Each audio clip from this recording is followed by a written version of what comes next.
সম্মানিত ভিউয়ার্স, আসসালামু আলাইকুম। আমি আছি একটি লাউয়ের মাচার নিচে। দেখতে পাচ্ছেন পর্যাপ্ত পরিমাণ লাউয়ের জালি এসেছে। এই জমিতে দেখেন লাউয়ের মাচাটা বেশ চমৎকার। কিন্তু লাউ চাষের ক্ষেত্রে খেয়াল করবেন, লাউ গাছটি যখন বড় হবে, এই গোড়ার যে পাতাগুলো রয়েছে, বয়স্ক পাতাগুলো, প্রথম ছত্রাকের আক্রমণ কিন্তু এই বড় পাতা, পুরাতন পাতাগুলোতে হয়। এই যে দেখতে পাচ্ছেন পাতাগুলো, এগুলোতে কিন্তু ছত্রাকের আক্রমণ হয়েছে। এই ছত্রাকের যে স্পুর রয়েছে, স্পুর বা বীজ ছত্রাকের যেটা রয়েছে, সেটি কিন্তু এখানে অলরেডি দেখা যাচ্ছে। এই স্পুর বাতাসের মাধ্যমে ছড়িয়ে যাবে এবং নতুন যে পাতাগুলো দেখতে পাচ্ছেন, এখান থেকে সেই স্পোরগুলো কিন্তু এই নতুন পাতাতে আক্রমণ করবে।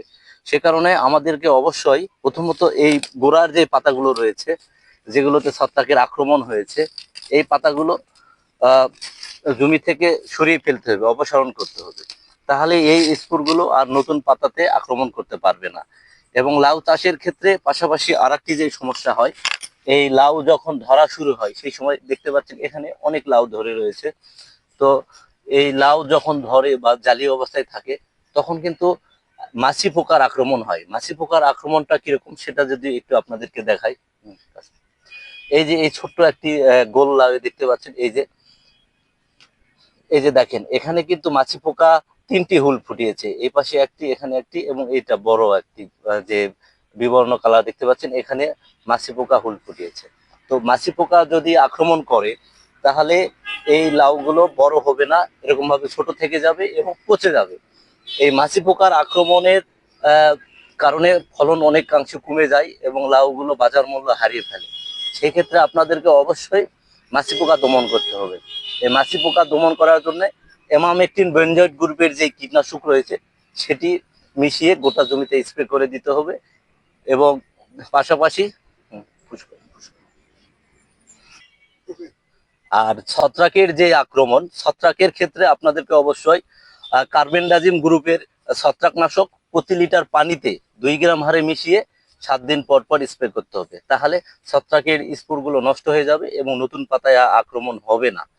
আর আর পাশাপাশি এই ধরনের লেউর স্থাপন করতে হবে। এই যে দেখতে পাচ্ছেন, এটা একটা বয়াম, বয়ামের ভিতর পানি দেওয়া হয়েছে এবং উপরে দেখেন একটি লেউর সেট করা হয়েছে, যেটাকে কৃষকরা তাবিজ বলে থাকে।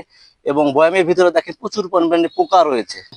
এই যে দেখেন বয়ামে কিন্তু প্রচুর পরিমাণে মাছি পোকা পড়ছে। আসলে এগুলো এই লেউরের কারণে এটি আসলে সেক্স ফেরোমন ফাঁদ। এই যে লেউর বা তাবিজ লাগানোর কারণে এই বয়ামের ভিতরে কিন্তু পোকাগুলো আটকা পড়েছে। এই কারণে কিন্তু আপনার মাছি পোকার আক্রমণটা হবে না, মাছি পোকার আক্রমণটা অনেকাংশে কমে যাবে। এই জমিতে সবে মাত্র লাউ আসা শুরু হয়েছে। তো এই লাউ আসা যখন শুরু হবে, আগের থেকে যদি আপনারা এই কীটনাশক এবং এই লেউর যদি ঠিকমতো ব্যবহার করেন, তাহলে কিন্তু মাছি পোকার আক্রমণ 90% কমে যাবে। এই যে সেক্স ফেরোমন ফাঁদ ব্যবহার করার ফলে এখানে দেখতে পাচ্ছেন কচি কচি অনেকগুলো জালি লাউ এখানে রয়েছে। এগুলোতে একটাতেও কিন্তু মাছি পোকার আক্রমণ হয় নাই, খুব সুন্দরভাবে। পাশাপাশি এখানে 5টি রয়েছে। এভাবে পুরো ক্ষেতটাতেই আমি খেয়াল করলাম যে আসলে লাউগুলো বেশ ভালো রয়েছে, এখানে শুধু লেউরটা ব্যবহার করার কারণে। পাশাপাশি কীটনাশক দেওয়ার পাশাপাশি লেউর ব্যবহার করার কারণেই দেখতে পাচ্ছেন যে এখানে লাউ, কচি কচি লাউগুলো খুব সুন্দরভাবে রয়েছে। এখানে মাছি পোকার আক্রমণ তেমন হয় নাই। মাছি পোকাগুলো যখনই জমিতে আসতেছে, বয়ামের মধ্যে আটকা পড়ে যাচ্ছে।